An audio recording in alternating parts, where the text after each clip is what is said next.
J'étais en train de dire shalom, shalom à chacun de nous. Je vous donne un shalom venant du très fond de mon cœur. Shalom, shalom. Parce que Jésus-Christ est vivant. Amen. Nous allons partager aujourd'hui ici quelque chose de très, très important. Parce que nous devons donner plutôt la parole par rapport au temps. Je l'ai toujours dit. Je vais parler de dernier combat avant l'enlèvement. Le dernier combat avant l'enlèvement. Mon frère, je parle du dernier combat avant l'enlèvement. Mon frère, ma soeur, nous savons tous que Jésus-Christ revient bientôt. Nous savons tous qu'il est à la porte. Nous savons tous que nous devons nous préparer. Nous le savons très bien. Mais ce que je vais vous dire maintenant est que nous avons lu la Bible il y a longtemps que Jésus-Christ revient. Nous ne connaissons pas les jours ni l'heure. Il nous a pas donné les jours, il nous a pas donné la précision de l'heure, mais il nous a seulement donné les signes.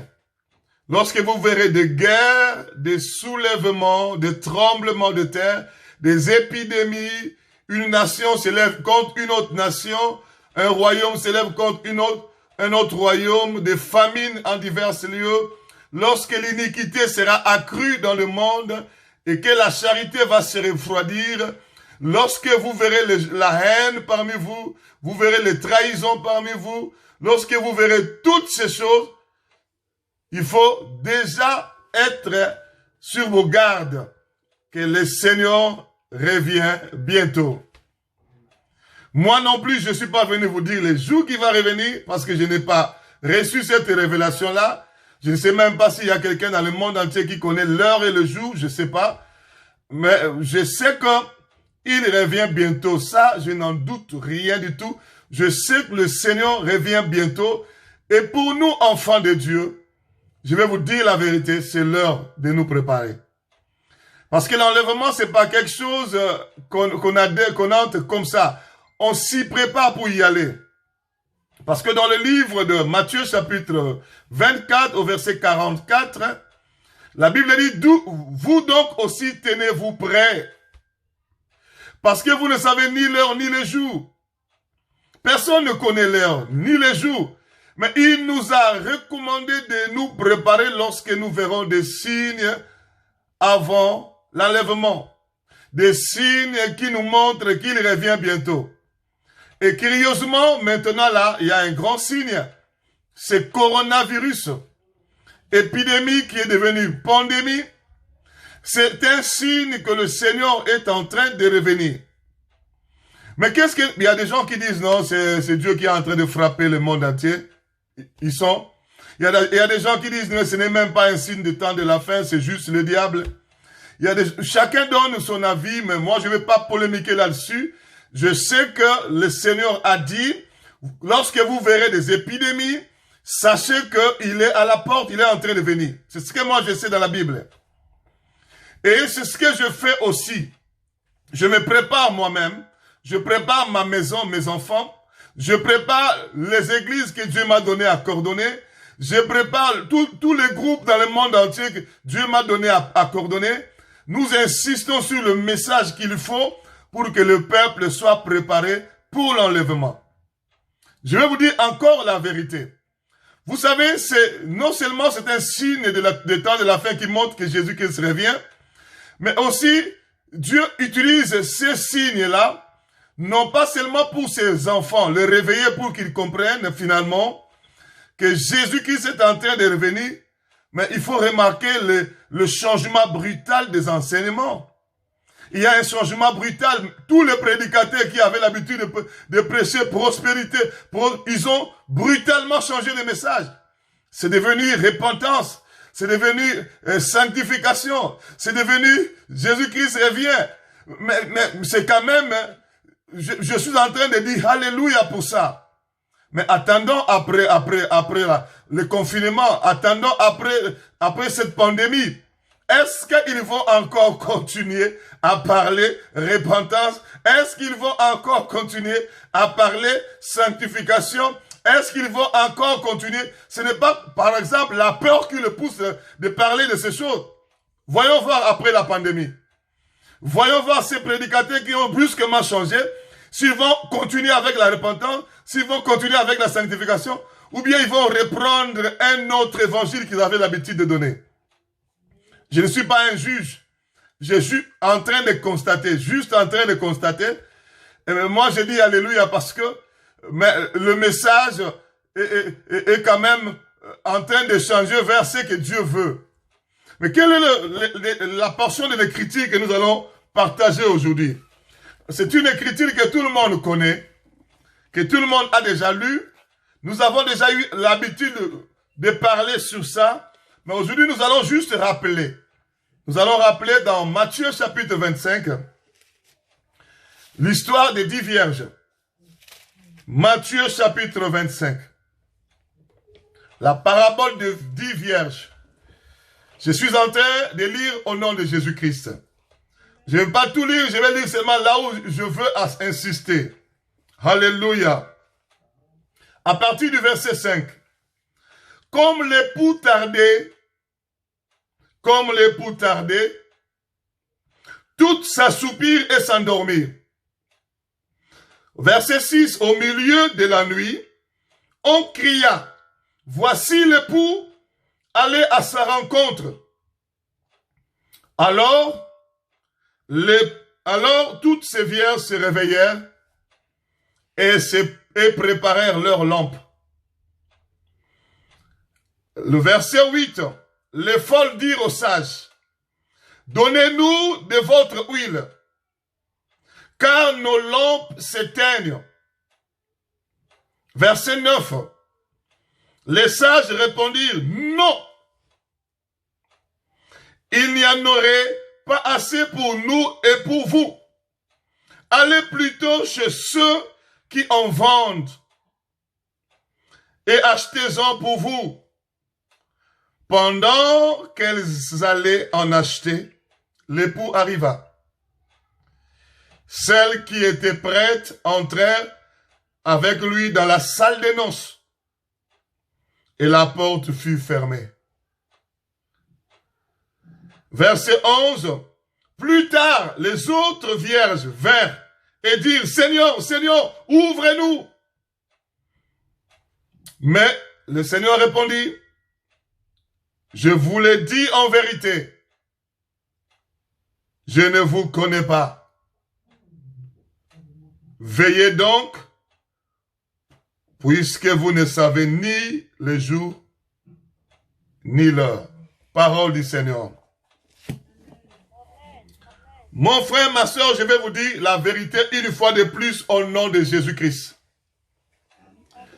Et cette parabole des 10 vierges, je l'ai toujours dit, c'est l'image de l'Église. Elles étaient vierges, elles étaient toutes vierges, elles avaient des lampes, elles avaient de l'huile au départ, toutes les vierges. Leurs lampes étaient toutes allumées et elles connaissaient que l'époux venait. La Bible dit, elles allèrent à la rencontre de l'époux. C'est comme nous sommes dans les églises aujourd'hui. Nous avons reçu Jésus-Christ. Et quand quelqu'un reçoit Jésus-Christ, la personne devient vierge. Parce que le sang de Jésus-Christ lave tous ses péchés. Il n'a plus de péché sur sa vie. Nous devenons de vierges. Mais il faut faire très attention. Et la Bible nous dit dans Matthieu chapitre 25, mais il y avait des vierges qui étaient folles. Il y en avait aussi des vierges qui étaient sages. En d'autres termes, ça veut dire ceci. Il y avait des vierges qui avaient la folie. Folles, ça veut dire qu'ils avaient la folie. Il y avait aussi des vierges qui avaient la sagesse. Des vierges sages qui avaient la sagesse. N'oubliez pas, la Bible dit, la crainte de l'Éternel, c'est le commencement de la sagesse. Parmi les enfants de Dieu, parmi nous qui prions le Seigneur, il y en a qui craignent Dieu, il y en a qui ne craignent pas Dieu. Nous allons expliquer Beaucoup de gens ne craignent pas Dieu tout simplement parce qu'on les a mal parlé de la parole de Dieu. Il y en a des gens qui disent, nous sommes sauvés par la grâce. Même si tu plonges dans le péché, même si tu vas tourner dans la boue du péché, ça va rien changer parce que c'est la grâce qui te sauve. Il y en a qui disent comme ça. C'est pourquoi nous voyons des chrétiens qui plongent dans les iniquités, dans les abominations. Nous voyons des chrétiens qui sont en train de patauger dans la boue du péché, mais ils ne se soucient pas parce que pour eux, ils savent qu'ils sont déjà sauvés. Je me souviens une fois, j'étais en train d'exhorter une sœur en Christ qui a donné sa vie à Christ et qui a reçu les dons du Saint-Esprit. Elle prophétise, elle parle en langue. Je l'exhortais de se repentir, de se sanctifier pour se sanctifier totalement. Parce que la Bible dit que celui qui est saint se sanctifie encore. Et quand je l'exhortais, elle m'a dit ceci. Ça m'a touché et je n'oublierai jamais cette phrase-là. Elle me dit, mais pasteur, nous sommes au temps de la grâce, non? Moi, je lui ai dit, mais ça ne veut rien dire, ma soeur. Le temps de la grâce ne nous envoie pas dans les iniquités. Le temps de la grâce ne nous envoie pas dans le péché. La Bible dit, la grâce de Dieu, source de tout salut, nous enseigne à renoncer à l'impiété. Lorsque tu es mal enseigné, malgré que tu es vierge, tu vas négliger la marche à faire avec le Seigneur. On ne marche pas comme on veut. Mais un mauvais enseignement peut te détourner également de la sainteté. Tu commences à vivre les iniquités, tu commences à vivre dans les abominations. C'est également comme ces vierges folles. Elles étaient vierges. Elles avaient des lampes. La Bible dit, ta parole est une lampe à mes pieds. C'est-à-dire, elles avaient la parole, des lampes. Elles avaient également la connaissance que l'époux venait. La Bible dit, elles allaient à la rencontre de l'époux. Elles étaient engagées dans la voie de l'éternité. Mais malheureusement, les folles, en prenant leur lampe, elles n'ont pas pris de l'huile en réserve. Voilà la différence. Ce qui fait la différence, ce n'est pas avoir l'âme. La parole de Dieu, tout le monde a la parole. Être vierge, tout le monde qui a reçu Jésus-Christ a été rendu vierge par le Seigneur. Tout le monde qui a reçu Jésus-Christ sait que le Seigneur, l'époux, revient. Mais tout le monde n'a pas l'huile en réserve. Les sages, elles étaient vraiment sages avec cette sagesse qu'elles ont reçue de Dieu. En prenant leur lampe, elles ont pris de l'huile en réserve. J'ai pris que ceux qui m'écoutent, j'ai pris que les frères et sœurs en Christ, j'ai pris que les pasteurs, les évangélistes, les prophètes, les docteurs, les apôtres qui m'écoutent, que nous n'ayons pas le réflexe des folles qui ont négligé l'huile. Mon frère, l'huile, c'est l'image du Saint-Esprit. C'est ça qui va mettre, c'est le Saint-Esprit qui fera la différence entre ceux qui vont entrer dans la gloire le jour de l'enlèvement et ceux qui vont rester, mais étant les enfants de Dieu. Moi qui vous parle, j'ai vécu l'enlèvement. C'était comme un film. Le Seigneur m'a fait cette grâce-là. Je me souviens, il m'a pris en esprit pour me donner le message que nous devons donner à l'église avant l'enlèvement. C'est pourquoi parmi tant de messages que le Seigneur m'a donné pour donner à l'église avant l'enlèvement, le dernier combat avant l'enlèvement, c'est aussi parmi ces messages-là. Et il m'avait fait voir 2 groupes de chrétiens restés. Et le premier groupe de chrétiens, on m'a expliqué, ils sont restés le jour de l'enlèvement parce qu'on les a jamais dit, on les a jamais donné le message qui pouvait les préparer pour l'enlèvement. Et ils sont restés. Je vous dis la vérité, il y a beaucoup de pasteurs qui ne prêchent jamais la parole qu'il faut à l'heure qu'il faut. Je vous dis, il y a beaucoup de pasteurs qui donnent seulement le message de la terre. Ils donnent le message qui tourne le regard du peuple vers la terre. Or, à l'heure que nous sommes là, c'est l'heure de nous réveiller en fin de sommeil parce que le salut est plus proche de nous que lorsque nous avions cru. C'est l'heure du réveil. Nous devons donner un message qui réveille le peuple, qui prépare le peuple à l'enlèvement. Mais bon nombre de prédicateurs, ils prêchent que le chaud de la terre. Ils prêchent que le chaud de la terre. Ils nourrissent le cœur des enfants de Dieu à aimer le monde au lieu d'aimer les choses d'en haut. La Bible dit, affectionnez-vous aux choses d'en haut et non aux choses qui sont sur la terre. Mon frère, ma soeur, les sages étaient réellement sages. Quand j'ai vu l'enlèvement, Dieu m'a fait grâce de voir l'enlèvement, j'ai vu le deuxième couple d'enfants de Dieu qui était resté. Et on m'avait également expliqué pourquoi ils étaient restés. Ils étaient restés pourquoi? Parce qu'on les a bel et bien donné le message qui devrait le préparer à l'enlèvement. Mais ces enfants de Dieu-là ont foulé aux pieds la grâce. Ils se sont rébellés. Ils avaient la connaissance, mais ils se sont enorgueillis. Ils se sont rébellés. Ils ont foulé aux pieds la grâce de Dieu. Et c'est pourquoi ils sont restés. Deux catégories de chrétiens qui resteront ces jours-là. Les gens qui ne sont jamais préparés. C'est pourquoi dans ces temps-ci, si ton pasteur ne te prêche pas sur la repentance, sur la sanctification, il ne te parle pas comment te préparer pour le royaume. Il te parle seulement des choses de la terre. Ah, je te dis la vérité, il faut prendre fuite. Parce qu'il ne te prépare pas pour le royaume, certainement il te prépare pour l'enfer. Parce que tu ne vas pas te préparer pour le royaume. Tu ne vas pas laver ta robe. C'est le moment de chacun doit aider son église à laver sa robe. Ses fidèles à laver leur robe.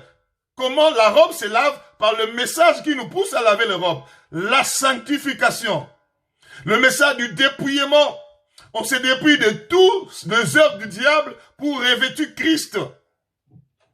La Bible dit, dépouillez-vous de ces œuvres de ténèbres et revêtez les armes de la lumière. Revêtez Christ.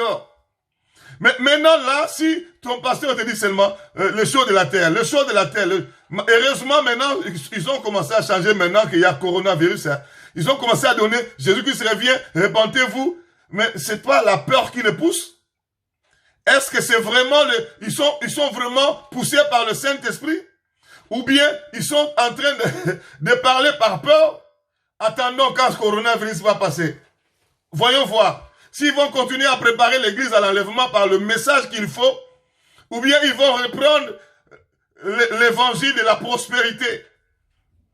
Mon frère, ma soeur, deux catégories Dieu m'a fait voir, ils sont restés. Parce qu'on ne les a jamais préparés pour l'enlèvement. Et les autres, parce qu'ils avaient bel et bien reçu le message, et ils ont foulé aux pieds. Toi qui m'écoutes, toi qui as l'habitude de m'écouter, tu vas voir, ça fait 7 ans passés, je ne parle que de préparation à l'enlèvement. Et je ne parle que de la repentance, du dépouillement, de la sanctification. Parce que ce n'est pas un homme qui m'a dit de le faire, c'est le Seigneur Jésus-Christ. Et je ne fais qu'obéir à ce qu'il m'a dit de faire. Moi, je n'ai pas commencé ça parce qu'il y a coronavirus. 7 ans passés, le Seigneur m'a interpellé. J'ai abandonné le message du mélange. Qui mélange la justice et les iniquités, qui mélange les ténèbres et la lumière, qui mélange Satan et le Seigneur, qui mélange la vérité et le mensonge. C'est un message qui paye beaucoup. Parce que quand tu donnes un message qui mélange, tu auras des foules dans ton église. Des foules vont venir. Ils vont venir, non pas parce qu'ils aiment la parole, non parce qu'ils ne trouvent pas la vérité, ils trouvent une parole qui leur pousse de mélanger, d'être un peu dans la justice, un peu dans les iniquités, un peu dans le ténèbre et un peu dans la lumière, qui les aide à clocher les deux côtés. Voilà pourquoi tu vas trouver une fidèle, tu le prêches la parole, il te dit, oh non pasteur, la repentance et la sanctification tu donnes là, ce n'est pas la doctrine de notre église. Donc, la personne est en train de se consoler, il ne veut pas adhérer à ce que l'Esprit dit aux églises, parce que dans son église, ce n'est pas la doctrine de son église. Est-ce que le Seigneur reviendra chercher son épouse conformément aux doctrines des églises, ou bien il viendra chercher son épouse conformément à ce que la parole dit, à ce que le Saint-Esprit dit aux églises? Et puis la personne se console comme pour dire, ce n'est pas la doctrine de notre église. Ma soeur, si la doctrine de ton église te prépare pour l'enfer, il ne faut pas t'accrocher à ça. Sors au nom de Jésus-Christ de Nazareth. Mon frère, moi qui vous parle, j'avais bâti plusieurs églises au nom de Jésus-Christ. Il y en a des églises qui ont fermé. Pourquoi? Parce que j'ai pris la décision de dire la vérité. Ils n'ont pas supporté, ils sont partis. Je les ai suivis, je les ai implorés, ils sont partis. Qu'est-ce que j'ai dit? Je les ai salués. Que le Seigneur soit avec vous. Je vous aime. Je suis en contact avec tout le monde jusqu'aujourd'hui. S'ils ont des problèmes, je les appelle. S'ils ont des problèmes de prière, je prie pour eux. Je continue à les aimer. Mais je ne marchande pas avec la vérité. Parce que la vérité va déterminer mon éternité. Il y a les églises qui ont fermé. Cadena. Moi, je suis dans la joie parce que j'ai eu le courage de dire la vérité. Et j'ai perdu le fidèle. J'ai perdu les enveloppes de dîmes, l'enveloppe des offrandes. Mais la joie est grande dans mon cœur parce que je n'ai pas perdu Jésus-Christ. Il est dans mon cœur, il est dans ma vie. Il ne cesse de me dire, tu as choisi la bonne part, bienvenue. Et vous savez pourquoi je suis encore dans la joie? Le message que le Seigneur m'a donné à l'église, je n'ai jamais trouvé quelqu'un qui peut venir avec des versets pour me dire, bienvenue, ce que tu dis là, c'est pas biblique. 7 ans, je n'ai jamais trouvé. Je fais des conférences dans des villes, dans des villages. Je rassemble des pasteurs partout où je vais. Je leur donne le micro. Si ce que je dis n'est pas conforme à la Bible, voilà le micro. Dites-nous le verset que vous avez qui nous recommande de vivre comme l'Église est en train de vivre aujourd'hui en mélangeant la vérité et le mensonge. Ma joie est grande parce que dans tous les villages et les villes que j'ai parcouru, je n'ai jamais vu un seul pasteur avec des versets pour me dire que le message que tu donnes là, c'est pas biblique. Je n'ai jamais vu. Gloire soit rendue à Dieu, je ne m'enorgueillis pas, mais je suis en train seulement de constater le silence des pasteurs et je comprends que ce que je dis, c'est ce que l'Esprit dit aux églises. Mon frère, dans Matthieu chapitre 25, il a été question de 10 vierges. Et 5 qui étaient folles, et 5 qui étaient sages. 5 avec la sagesse, 5 avec la folie. Celles qui avaient la sagesse, les enfants de Dieu qui ont la sagesse, ils ne négligent jamais le Saint-Esprit. Ils aiment le Saint-Esprit. Ils ne négligent jamais le Saint-Esprit. Ils communient avec le Saint-Esprit. Ils ne négligent jamais le Saint-Esprit. Ils marchent selon le Saint-Esprit. Ils ne négligent jamais le Saint-Esprit. Vous savez quand est-ce qu'on néglige le Saint-Esprit? Lorsqu'on entre dans la compromission, lorsqu'on entre dans le péché, lorsqu'on entre dans les abominations, on commence à vivre sous les abominations. Le Saint-Esprit est attristé, il est négligé à ce moment-là. Le Saint-Esprit est éteint, il est négligé. Lorsque le Saint-Esprit est éteint, il n'agit plus.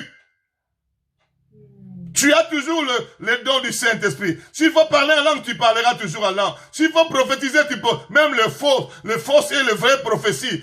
S'il faut chasser les démons même, ils s'enfuient même quand un païen parle. Hein. Et quand moi j'ai vu un païen qui était attaqué la nuit, un véritable païen. Il m'a dit, pasteur, la nuit j'étais attaqué par un géant esprit qui m'étouffait. J'ai crié, papa, maman, le géant esprit continue à m'étouffer. J'ai crié au secours, il continue à m'étouffer. Un païen, une idée est venue dans sa tête de crier Jésus. Païen, je vous dis, hein. Il a dit Jésus-Christ. Il m'a dit, pasteur, je n'ai pas compris comment cet esprit-là a été projeté. La Bible dit, quiconque invoquera le nom du Seigneur sera sauvé, même si c'est un païen. Il est sauvé dans cette attaque-là, mais il n'est pas sauvé pour le royaume. Hein. Pour le royaume, il doit se repentir et recevoir Christ comme Seigneur Sauveur et continuer dans la vie de la sanctification jusqu'à la fin. Parce que la Bible dit, celui qui persévérera jusqu'à la fin, c'est celui-là qui sera sauvé. Ce n'est pas celui qui commence. Les vierges folles ont commencé avec l'huile, ont commencé avec la lampe, ont commencé avec des lampes allumées, ont commencé en allant vers la rencontre de l'époux. Mais ce qui compte, ce n'est pas le commencement. Ce qui compte, c'est la fin. Toi qui m'écoutes maintenant, tu as bel et bien commencé. Tu as reçu Christ dans ta vie comme Seigneur et Sauveur. Ce qui compte, je vais te dire, c'est pas le commencement. La Bible dit, c'est lui qui persévérera jusqu'à la fin. Jusqu'à la fin. Jusqu'à la fin. Voilà comment tu commences déjà à te fatiguer. Parce que le mariage tarde à venir.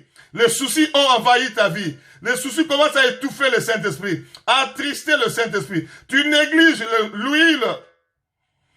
Tellement que tu es persécuté. Les gens sont en train de te persécuter. La haine a envahi ton cœur. Tu n'aimes plus ton prochain comme toi-même.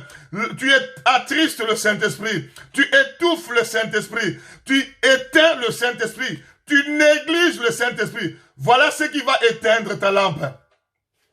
Alléluia. Mais attendez, le diable, c'est lui qui nous attaque. Les combats, quand on parle de dernier combat, c'est le diable qui déclenche le dernier combat. Mais le dernier combat, le diable viendra utiliser le frères et sœurs en Christ, le croyant, pour combattre les croyants qui sont sages. Je suis en train de parler de Dieu parce que quand les 10 vierges étaient endormies, elles étaient en train d'endormir, la Bible dit, à sa soupir même. Et la Bible dit, une voix se fit entendre. Voici l'époux. Allez à sa rencontre. Mon frère, ma soeur, je vais vous dire la vérité. Avant d'aller rencontrer l'époux, la voix de Dieu va se faire entendre. La trompette va sonner. Quand on parle de la voix de Dieu, ce n'est pas vous verrez Dieu sortir du haut des cieux avec une trompette, commencer à parler, repentez-vous. Mais quand Dieu parle par les serviteurs, c'est Dieu qui parle.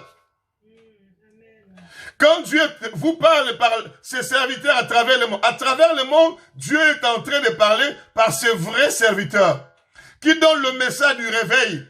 Le réveil qui précède l'enlèvement. Le réveil du temps de la fin. Le réveil dans la sanctification totale. Parce que sans la sanctification, personne ne verra Dieu. Et cette voix-là est venue pour communiquer le réveil. Elles étaient en train de dormir. Mon frère, au moment où nous sommes en train de parler, la voix de Dieu est en train de crier partout dans le monde. Tu vas voir un serviteur, il n'est même pas connu. Il n'a même pas des avions. Il n'a même pas de voitures de luxe. Il n'a même pas de millions en banque. Mais il est la voix de Dieu qui parle pour le réveil du temps de la fin. Tu peux même l'abandonner, tu peux même le délaisser, tu peux même penser qu'il n'a pas Dieu. Dieu utilise des choses faibles pour confondre ceux qui sont forts. Mon frère, ma soeur, à ce moment-là, à travers le monde entier, Dieu est en train de parler. Le message qui a communiqué le réveil. Qu'est-ce que le message a dit? Qu'est-ce que le message a dit? Voici l'époux. Le message qui apporte le réveil dans ce temps de la fin, c'est le message qui présente l'époux. Le message qui présente l'époux. Notre époux, c'est Jésus-Christ. Le message du réveil du temps de la fin doit nous présenter l'époux Jésus-Christ de Nazareth, Jésus-Christ qui sauve, Jésus-Christ qui délivre, Jésus-Christ qui guérit, Jésus-Christ qui prépare l'église en l'enlèvement. Jésus-Christ qui est allé nous préparer une place et Jésus-Christ qui revient bientôt nous chercher. Nous devons présenter Jésus-Christ dans tout ce qu'il est capable de faire et dans tout ce qu'il va faire bientôt. Il est maintenant en train de nous préparer une place dans le royaume. Je t'informe, si tu as donné ta vie à Christ, ta place se prépare là-bas. Mais ne sois pas disqualifié. Ne sois pas disqualifié en négligeant l'huile. Lorsque tu sombres dans le péché, dans la compromission, tu négliges l'huile. Lorsque tu commences à vivre dans les iniquités, tu négliges l'huile. Les iniquités, c'est dans le cœur d'abord. Lorsque tu commences à aimer les choses du monde, c'est dans ton cœur, tu négliges l'huile, tu attristes le Saint-Esprit. Lorsque les iniquités sont dans ton corps, surtout dans le corps, ça fait 7 ans que je suis en train d'insister sur le maquillage que les femmes font. Le Seigneur m'a fait voir le démon qui est derrière le maquillage. Je l'ai chassé jusqu'à me fatiguer. J'ai même écrit tout un livre. J'ai écrit tout un livre, j'en ai beaucoup ici, pour donner aux gens pour expliquer aux gens comment le maquillage, comment j'ai vécu avec des centaines de délivrances, des sirènes des eaux, de maquillage, de rouge à lèvres, de faux cheveux, les Brésiliens, les Péruviens, et les cheveux de mèche, les faux ongles, les faux cils, le rouge à lèvres, les habits sexy, toutes ces choses-là, et le haut talon que le diable a créé pour la séduction, pour faire bouger le postérieur de la femme et séduire. Mon frère, mais les chrétiens, qu'est-ce qui me fait pleurer? Il y a d'autres pasteurs qui se lèvent pour défendre ces choses. Pasteur, si tu as déjà défendu le maquillage, comme quoi nous devons mettre ça, je t'en supplie au nom de Jésus, avant que le Seigneur puisse revenir, répands-toi. Le Seigneur n'a pas seulement fait voir à moi. Il y a des centaines de pasteurs à travers le monde qui ont reçu le même message que ce que j'ai reçu. Je leur ai dit, il y a des sirènes, ils ont même expérimenté ça dans des délivrances aussi. En Afrique, en Asie, je suis en contact avec tous ces pasteurs-là. En Océanie, en Europe, en Amérique. Mais quand toi tu dis que Dieu nous a recommandé, nous pouvons faire ça. Est-ce que tu as un seul verset qui nous dit de mettre des peintures dans nos visages? De mettre des peintures dans le temple de Dieu? Est-ce que tu as un verset, pasteur? S'il vous plaît, pasteur. Est-ce que tu as un seul verset qui nous recommande de mettre des peintures sur les yeux, sur les lèvres, sur le visage, comme nous avons... L'objectif de maquillage, de rouge à lèvres, de faux cheveux, de faux cils, l'objectif c'est la séduction sexuelle. Moi, j'ai vu ces démons-là de la sirène, de la séduction sexuelle. Je fais des combats et des combats chez les femmes servantes de Dieu, chez les femmes de ministres de Dieu, des années. Quand je parle, quand je vois un pasteur dire ça, j'ai des larmes aux yeux. Si tu n'as pas la maîtrise de la révélation de Dieu, vaut mieux ne pas parler. Continue à prier, à demander au Seigneur dans la prière, à fouiller les Écritures. Ne va pas vite, tu seras déçu avec ton église un jour. Quand le Seigneur va revenir, il te dit, il va te poser la question, où est-ce que je t'ai dit, toi, de défendre le maquillage? Tu étais en train de défendre le démon. À ce jour-là, tu vas commencer à pleurer. Ce n'est pas mon objectif. Je suis en train de crier maintenant. Je suis en train de crier pourquoi? Pour que ça ne t'arrive pas, parce que je t'aime. Pour que ça ne t'arrive pas. Je parle également à tous mes enfants spirituels qui m'ont abandonné parce que je parlais de la sanctification dedans, dehors. Je parlais de maquillage comme étant de sirène des eaux, de rouge à lèvres, de faux cheveux. Je vous en supplie, mes enfants, je vous aime. Après 7 ans, vous n'avez toujours pas interrogé Dieu dans la prière pour savoir que ce que je dis vient du Saint-Esprit? Si vous n'avez jamais eu la réponse, je me demande si Dieu vous a préparé pour le royaume des cieux. Je me demande si réellement vous avez pris le temps de vous mettre à genoux, poser des questions à Dieu. Moi, j'ai trouvé des pasteurs, des centaines de pasteurs à travers le monde que le Seigneur les a dit. Ils ont même écrit des livres aussi. Ils ont publié ça dans le monde entier. Sur les réseaux sociaux, il y en a. Les Chinois, les Américains, les Indiens, les Africains. Dieu les a dit, ce maquillage-là, il y a des démons derrière. Exactement ce que Dieu m'a dit. Un jour, je vais vous commencer à faire le tour du monde de sanctification dedans dehors. Vous mettre des Chinois, des Coréens, des Asiatiques, des Américains, des Africains, que le Seigneur les a parlé de ça. Mes enfants, vous êtes partis, je ne vous dis pas de revenir prier avec moi. Mais je vous dis que Jésus-Christ revient bientôt avec ces iniquités-là. Je ne mâche pas les mots. Vous allez être déçus ces jours-là. Vous risquez d'être déçus. Puisque vous n'avez pas encore, cette déception-là n'est pas encore en vous. Puisque le temps vous est accordé aujourd'hui, on ne sait pas ce que demain nous réserve. C'est le moment de vous. Prenez le courage avec le demain. Même si vous avez critiqué le message de la sanctification de là dehors, il ne faut pas avoir honte. Il ne faut pas avoir honte. Dis aux gens, j'avais critiqué, Seigneur, pardonne-moi, je me réponds. Mon frère, répentez-vous. Vous voulez quoi? Vous retrouvez ces jours-là devant le Seigneur, il vous dit, je ne vous ai pas connu. Après, vous commencez à prier. Mais ce n'est pas notre objectif. Notre objectif, c'est de ramener tout le monde et se préparer pour le royaume. Même si vous ne dites pas Amen, le Seigneur est en train d'acclamer. Les anges sont en train de dire Amen. Parce qu'ils savent que c'est ce que l'Esprit dit aux églises dans ce temps de la fin. de se repentir, de se sanctifier totalement, l'esprit, l'âme et le corps. Mon frère, la voix a crié, voici l'époux. Je suis en train de vous présenter Jésus-Christ qui sanctifie, Jésus-Christ qui purifie, Jésus-Christ qui est allé nous préparer une place. Mais qui aura sa place là-bas? C'est la personne qui se prépare également sur terre, en laver sa robe. C'est la personne qui lave sa robe sur terre. Laver la robe, c'est quoi? C'est se repentir. Laver la robe, c'est quoi? C'est se dépouiller de toutes les œuvres du diable. Laver la robe, c'est quoi? C'est purifier par le sang de Christ. Après une repentance totale. Laver la robe, c'est quoi? C'est se sanctifier totalement. Heureux ceux qui lavent leur robe pour avoir part. Nous n'aurons pas part dans le royaume des cieux si nous ne lavons pas nos robes. Mon frère, il s'était en nombre de 10. Mais lorsque la voix se fit entendre présentant Jésus-Christ l'époux, qu'est-ce qui s'était passé? La Bible dit, toutes les 10 se sont réveillées. Quand tu vois comme ça, tu vois un réveil. Mais en cela, il y avait directement un faux réveil et un vrai réveil.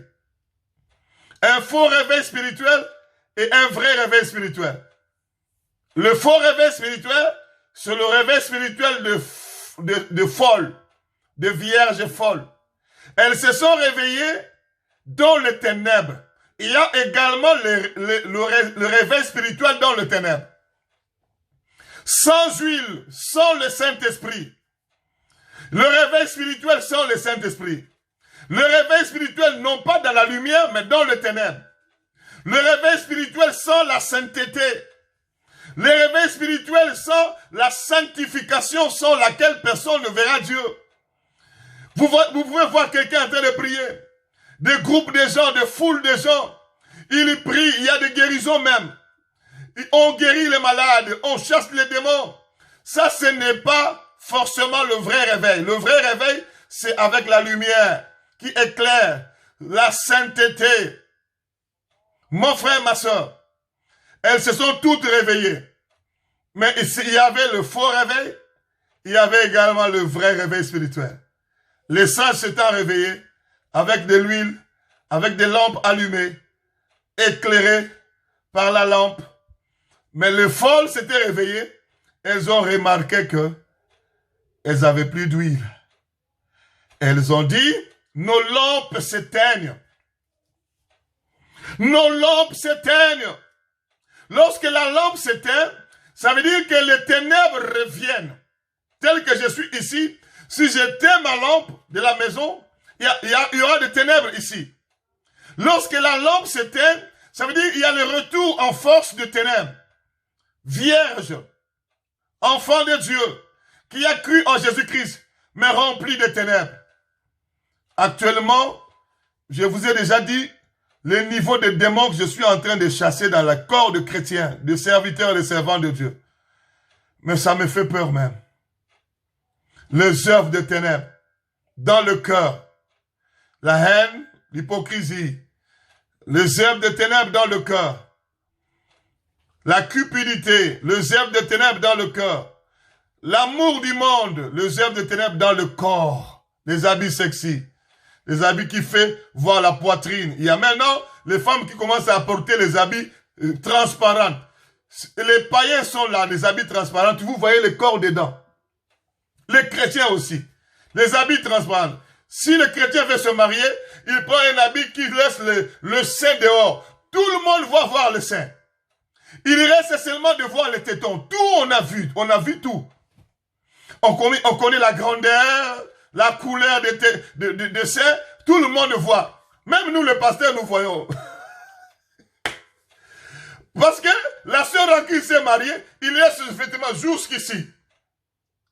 Et nous sommes venus pour le mariage. Et nous les pasteurs, nous devons fermer même les yeux parce que nous ne pouvons pas jeter les regards frères là-bas. Mais tu dois séduire 1000 personnes.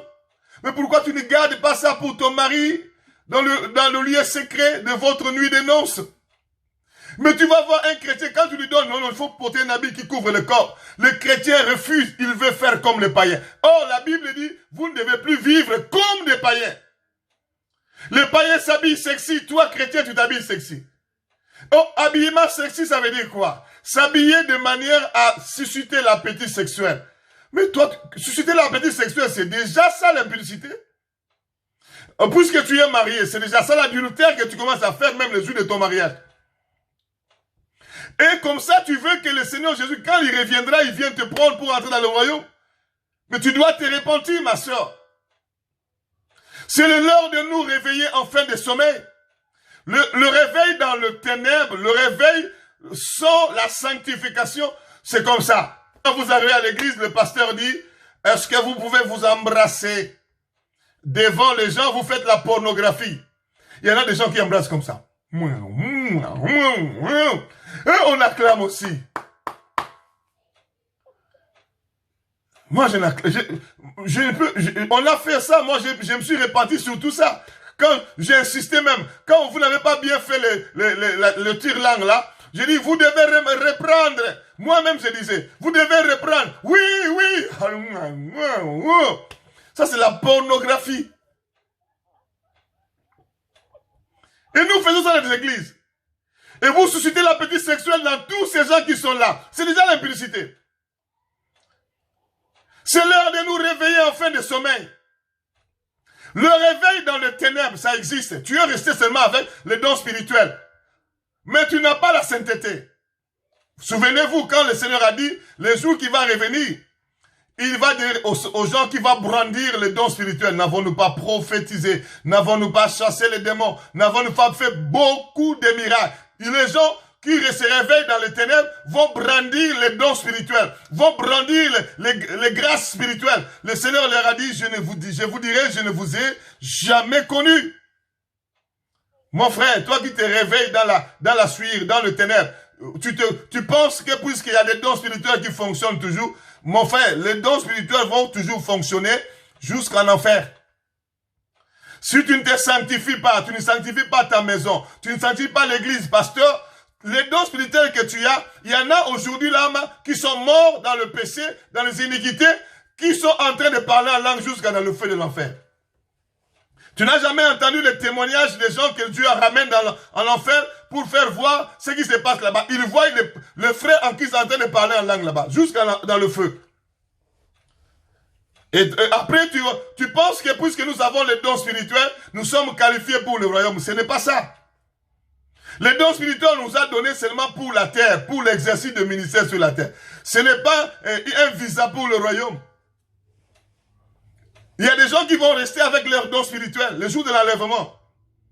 Ça, c'est la première difficulté. C'est la première difficulté, mais il y en a encore d'autres difficultés. La grande tribulation jusqu'à ce que nous irons vraiment éternellement dans le tourment avec le diable. Mon frère, lorsque les vierges folles se sont réveillées, les sages, la Bible dit, elles ont tous préparé leur lampe. Au moment de la préparation, les folles se sont rendues compte qu'il n'y a plus d'huile. Elles se sont rendues compte qu'il n'y avait plus d'huile. Elles ont dit, nos lampes s'éteignent. Les folles, vous aurez dû vous rendre compte bien avant, maintenant que l'époux est là. C'est le moment de se préparer convenablement. N'attendons pas la dernière minute pour commencer. Tu auras du mal à te préparer. N'attendons pas la toute dernière minute pour commencer la préparation pour l'enlèvement. L'église aura du mal à se préparer. Vous allez le faire avec précipitation. Vous allez le faire sans conviction. Vous le faites par peur. Vous n'allez pas le faire pousser par le Saint-Esprit. Elles étaient dans les ténèbres. Mais pourquoi j'ai parlé de l'ultime combat? Pourquoi j'ai parlé de l'ultime combat? Pourquoi? Pourquoi j'ai parlé de l'ultime combat? Parce que lorsque les vierges folles se sont réveillées, ayant constaté le retour en force des ténèbres, parce que leur lampe s'éteignait déjà, la lumière n'était plus là, elles ont remarqué que le sage, le vierge sage, avait des lampes allumées. Mon frère, elles ont ouvert leur bouche pour suggérer aux sages, pour suggérer aux gens qui, mon frère, dans ce moment-ci où nous sommes en train de nous préparer pour l'enlèvement, le diable va utiliser les vierges folles, le croyant qui ne se sanctifie pas, à attaquer les croyants qui se sanctifient pour le royaume. Vous remarquez, les pasteurs qui n'aiment pas la sanctification, ils vont attaquer aux pasteurs qui se sanctifient. Vous remarquerez les frères et sœurs en Christ qui n'aiment pas la sanctification, qui vont s'attaquer aux frères et sœurs en Christ. Et moi, j'ai entendu, vous les gens de la sanctification même, essayez seulement de faire. Heureusement, moi, je commets des péchés, mais je n'ai pas de péchés visibles. Mais les jours, je me demande les jours que je vais commettre un péché visible comme ça, ça sera la mort. Mon frère, quand tu oses de faire ne fût-ce qu'un petit rien, une petite erreur, vous les gens de la sanctification, même vous les gens de la sanctification, comme si eux, ils ne sont pas de la sanctification, c'est nous de la sanctification. Mon frère, l'ultime combat aujourd'hui, ce n'est même pas le combat où les démons vont venir. Nous voyons les démons comme ça. Le diable va utiliser le chrétien non sanctifié, le chrétien qui se sont réveillés dans le ténèbres pour attaquer le chrétien qui sont sanctifiés, qui ont la sagesse, qui ont l'huile et qui se préparent convenablement, qui se préparent pour rencontrer l'époux le jour de l'enlèvement. Il y avait un combat, l'ultime combat, le dernier combat, le diable qui a rempli de ténèbres les chrétiens qui ne se sont pas, qui n'ont pas considéré la valeur du Saint-Esprit et qui se sont retrouvés dans le réveil, dans le ténèbre. Le diable les utilise maintenant pour faire quoi? Pour donner le message qui va distraire les autres. Parce que cette guerre-là s'est passée par la parole. Elles ont dit, donnez-nous de votre huile. Leur discours, c'était pour distraire le sage. Leur discours, c'était pour disqualifier le sage. Au moment où nous sommes là, le véritable enfant de Dieu qui se sanctifie pour rencontrer Jésus-Christ dans le jour de l'enlèvement, tu vas voir les autres enfants de Dieu qui n'ont pas la révélation, qui ne sont pas éclairés.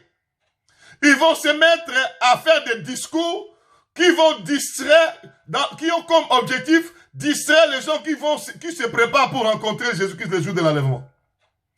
Quand on parle du discours, les discours ça veut dire prédication, les discours ça veut dire enseignement, les discours ça veut dire exhortation, les discours ça veut dire tout ça, séminaire, conférence, discours qui fait jeter la distraction, qui fait distraire les vierges.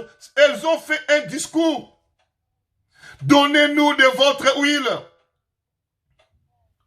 Mais mon frère, ce qui va nous permettre d'entrer le jour de l'enlèvement, c'est l'huile. Non seulement c'est un discours qui apporte la distraction, qui va jeter la distraction chez ceux qui se préparent, c'est aussi un discours qui va dépouiller l'huile. Vous savez, il y a d'autres discours, quand vous prêtez attention à ça, vous êtes dépouillé. L'objectif de ce discours-là, c'était quoi? Donnez-nous de votre huile. L'objectif, c'était dépouiller l'huile. Vous connaissez l'huile, c'est le Saint-Esprit. Tu as ton vase qui est rempli d'huile. Tu es rempli du Saint-Esprit. Tu es rempli du Saint-Esprit. Tu es rempli du Saint-Esprit. Mais il y a d'autres prédications. Il y a d'autres enseignements. Il y a d'autres séminaires. Quand tu participes dedans là, tu n'auras plus la plénitude du Saint-Esprit. Ça va te dépouiller de ton huile. L'huile en toi va s'attrister. Le Saint-Esprit en toi va s'éteindre. Ça diminue l'huile en toi. Ça te dépouille de ton huile.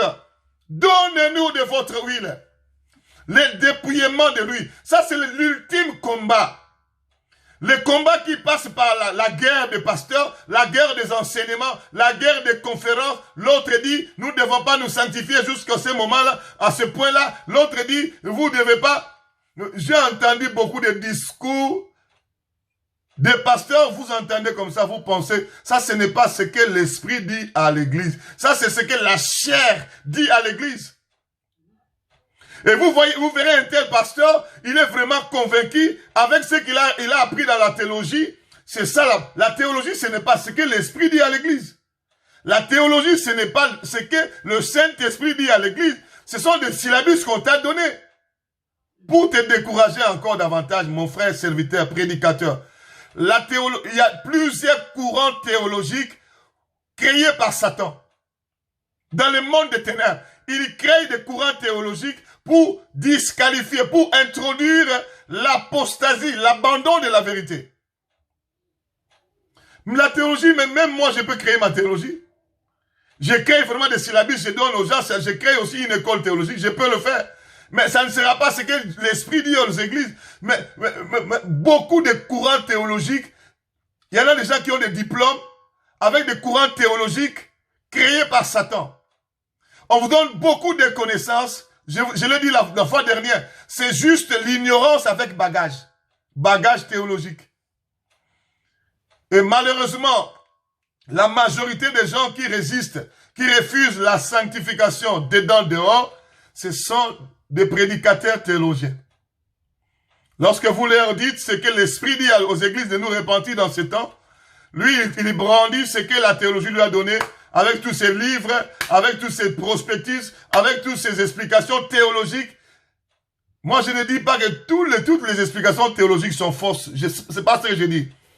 Mais si l'explication que la théologie nous donne se conforme à ce que l'Esprit dit aux églises, je dis Amen. Mais si l'explication que la théologie nous donne, c'est contraire à ce que l'Esprit de Dieu dit à l'église, là, c'est l'apostasie. Malheureusement, plein d'explications que la théologie donne. Je vous ai dit un jour, je vais vous démontrer A plus B, qu'est-ce que la théologie nous donne et qui est contraire à ce que l'Esprit donne. Plein de trucs. Entre autres, le message de la grâce. Il y en a des gens qui nous parlent que la grâce, puisque ton nom est déjà écrit dans la livre, dit tu ne peux pas perdre ton salut. Nous avons appris ça dans la théologie. Et ils discutent même, il ne peut pas perdre son salut parce que, ça veut dire quoi le salut en hébreu et en grec? Et ils expliquent des choses et puis ils sont contents. Toute explication en hébreu et en grec, ça ne veut pas dire que c'est ce que l'Esprit dit aux églises. Mon frère, les 5 folles se sont mis à attaquer les vierges sages. Ils avaient l'objectif de dépouiller l'huile, de te dépouiller de ton huile, le Saint-Esprit en toi. Et pourtant, c'est le Saint-Esprit qui détermine notre éternité. L'Esprit avec lequel nous avons été scellés pour les jours de notre rédemption. Ne néglige pas l'huile. Ne néglige pas l'Esprit de Dieu. N'attriste pas le Saint-Esprit. Alléluia. N'attristons pas le Saint-Esprit de Dieu pour lequel nous avons été scellés pour le jour de la rédemption. La Bible dit n'éteignez pas l'Esprit. Mais les vierges folles sont venues avec l'objectif de dépouiller l'huile. Donnez-nous de votre huile. Ça, c'est l'ultime combat. L'ultime combat, ça passe par la parole pour distraire. Ça passe par le chrétien pour distraire le vrai chrétien. Ça passe par le dépouillement de l'huile. Le diable utilise le faux chrétien, le chrétien qui ne se sanctifie pas, le chrétien qui n'expérimente pas le vrai réveil, les chrétiens qui sont encore dans le ténèbre. Ces chrétiens-là seront utilisés par le diable pour attaquer le vrai chrétien, pour distraire le vrai chrétien, pour dépouiller de l'huile. Mais quand je parle de chrétien, c'est aussi le pasteur, il fait un discours. Quand tu écoutes ça, ça te dépouille de ton huile. Et surtout sur Internet, il y a des prédications. J'ai entendu un pasteur dire, mais il parle, j'ai entendu comme ça, des fois quand j'entends, j'ai envie d'entrer dans la télévision pour être en face avec ce pasteur-là, de poser des questions. Mais je ne peux pas le faire. Et il y a un pasteur, je me dis, ce pasteur, le jour où je veux croiser ce pasteur, dans un avion, quand je fais des voyages là, je vais parler calmement dans l'avion, pasteur. Je t'ai entendu dire ça. Mais en réalité, tu aurais dû poser des questions à Dieu. Parce que moi, j'ai chassé à plusieurs reprises les géants esprits de sirènes de maquillage. Comment tu peux dire à Jean de faire ça? Est-ce que tu as un seul verset? Je vais lui parler par amour. Est-ce que tu as un seul verset qui nous dit de mettre ces peintures-là? Parce qu'il y en a d'autres pasteurs qui sont déjà des agents du diable. Il sait que c'est mauvais. Il sait que ça va condamner beaucoup de gens en enfer. Mais lui, il est en train de faire le travail du diable. Il vous bombarde avec des alléluia. Vous pensez qu'il a le souci. Il a votre souci. Oh, en réalité, c'est un engagé conscient du diable qu'il a envoyé pour distraire le peuple. Au nom de la parole de Dieu. Au nom de la Bible. Mon frère, l'ultime combat, le dernier combat, c'est le diable qui utilise les croyants pour distraire les autres croyants. Les pasteurs pour distraire les autres pasteurs. Alléluia. Est-ce que vous êtes là? La joie de mon cœur est que les vierges qui étaient sages, effectivement, elles avaient réellement la sagesse. Elles ne se sont pas laissées prendre dans ces pièges-là. Je prie que tu ne te laisses pas prendre par des discours, des prédications qui vont te distraire. Et pourtant, nous sommes à la porte. L'époux est en train de venir. Ne te laisse pas prendre par des prédications, des séminaires sur YouTube, sur Facebook, sur Twitter, sur Instagram, sur les réseaux sociaux. Maintenant que les églises sont même fermées. C'est là où des prédications apostates qui vont te distraire, des prédications qui vont te dépouiller de ton huile. Ne te laisse pas prendre. Tu n'es pas convaincu, il faut zapper carrément. Jésus-Christ revient. On nous a déjà annoncé qu'il est là. Nous devons aller à sa rencontre. C'est le moment de se préparer pour aller à la rencontre de l'époux. Il ne faut pas écouter des messages terrestres. Écoute des messages qui te préparent à l'enlèvement. Le Saint-Esprit est en toi. La sagesse de Dieu est en toi. La sagesse du Saint-Esprit. C'est pourquoi ils ont discerné. Ils ont dit non. Ils ont dit non. Elles ont dit non. Ce qui les a sauvés, c'est simplement le nom. Le nom là. Non. N-O-N. Ce qui les a sauvés, elles ont su dire non. Mon frère, les frères et sœurs en Christ qui seront enlevés, ce sont les frères et sœurs en Christ, le prédicateur des évangiles, qui apprennent à dire non, avec toute apostasie, avec toute suggestion diabolique, même si ça vient de prédicateurs mondialement connus, qui ont des avions. Il faut savoir dire non. Il faut avoir le courage de dire non. Il ne faut, vous savez, nous disons facilement oui dans ce monde. Parce que je me dis, si je dis non, ça va sauter mal aux yeux de l'autre. Il faut pas aller dans le sentiment. Il faut apprendre à discerner tout discours, toute prédication, tout séminaire qui vient dans le sens de te distraire de ton principale activité, de te préparer pour l'enlèvement, qui vient à ce moment de dépouiller ton huile. Il faut discerner et savoir dire non. Savoir dire non. Savoir dire non. Savoir dire non. Refuser. Je prie que Dieu te donne l'onction de discerner le faux et savoir dire non sans entrer dans la compromission. Voilà ce qui a permis à ces vierges sages de rencontrer l'époux. Voilà ce qui va permettre aux enfants de Dieu de rencontrer Jésus-Christ le jour de l'enlèvement. Savoir refuser, savoir dire non à toute proposition satanique, à tout discours, prédication qui vient pour te distraire, te disqualifier, dépouiller ton huile. Il faut savoir dire non. Je prie que Dieu te donne la force, le discernement, la force de refuter, de refuser tout ce qui vient pour te dépouiller de ton huile. Il ne faut pas marchander, ma soeur. Il ne faut pas marchander, mon frère. Il faut te lever et dire non. Voilà ce qui a sauvé.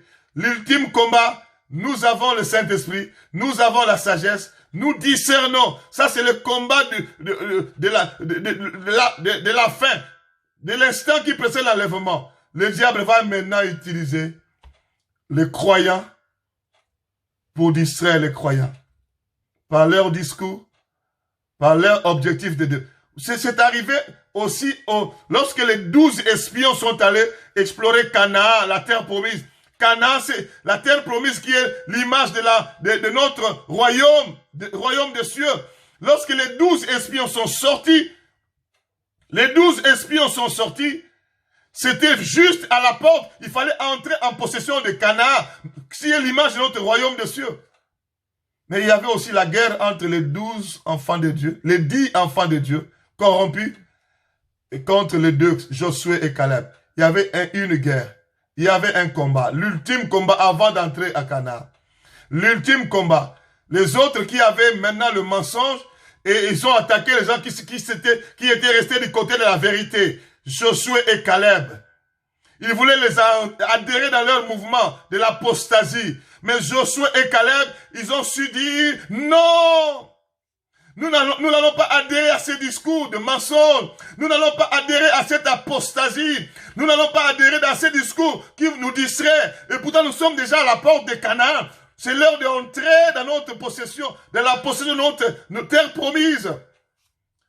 Josué et Caleb sont entrés pourquoi? Parce qu'ils ont su dire non à toute proposition de mensonge de 10 autres enfants de Dieu. La guerre, le combat, l'ultime combat, le dernier combat avant d'entrer à la possession de notre éternité. Ma soeur, il faut savoir dire non. Il ne faut même pas marchander. Il ne faut même pas avoir peur. Même si on peut te tuer parce que tu as dit non, accepte de mourir, de te retrouver dans le royaume, que de te compromettre pour te retrouver en enfer. Ça, c'est ma dernière phrase. Que le Seigneur t'aide à comprendre qu'avant que le Seigneur Jésus-Christ revienne, il y a un ultime combat, un dernier combat de croyants et de croyants. C'est le diable qui va utiliser d'autres croyants corrompus pour s'attaquer. C'est juste le diable qui est derrière. Mais il les utilise pour s'attaquer aux vrais chrétiens qui craignent Dieu, qui se répandent jour pour jour, qui se sanctifient jour pour jour, se sanctifient encore et encore, qui sont conduits par le Saint-Esprit pour les distraire, pour les disqualifier. Mais le véritable chrétien, dans cet ultime combat, dernier combat, que le diable utilise, le faux chrétien, le faux frère, doivent apprendre à discerner et à refuser toute compromission, toute suggestion du diable. Voilà ce qui va nous permettre d'être enlevés. Que le Seigneur vous bénisse. Seigneur, merci. Est-ce que nous pouvons prier maintenant que chacun de nous, Seigneur, fais-moi grâce. Que j'aie le discernement. Que j'aie la force de réfuter tout message, tout discours qui vient pour me distraire, me disqualifier, me dépouiller. Nous allons prier le Seigneur. Alléluia. Prions le Seigneur. Nous allons prier le Seigneur. Nous allons prier le Seigneur. Nous allons prier le Seigneur. Jésus-Christ revient bientôt. Jésus-Christ revient bientôt.